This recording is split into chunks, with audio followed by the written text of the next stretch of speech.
So, you just got a Toro single-stage snowblower. Excellent choice. If the words "some assembly required" make you nervous, don't worry, we're here to help.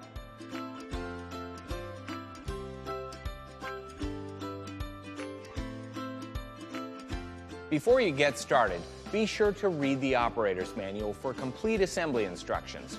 For some of the steps, a picture really is worth 1,000 words, so here are some helpful hints. Let's start with the handle.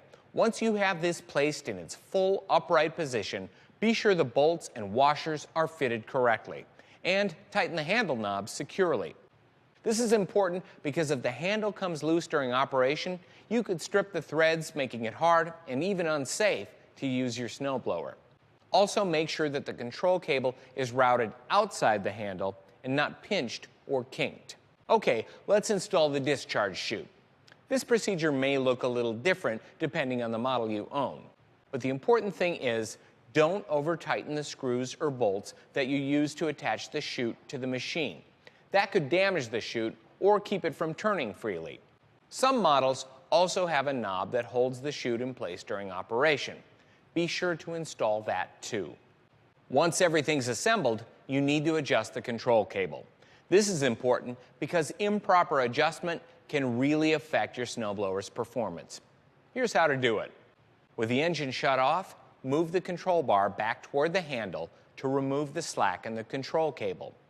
With the bar in this position, you should have a gap of 1/16 to 1/8 inches, or 2 to 3 millimeters between the control bar and the handle.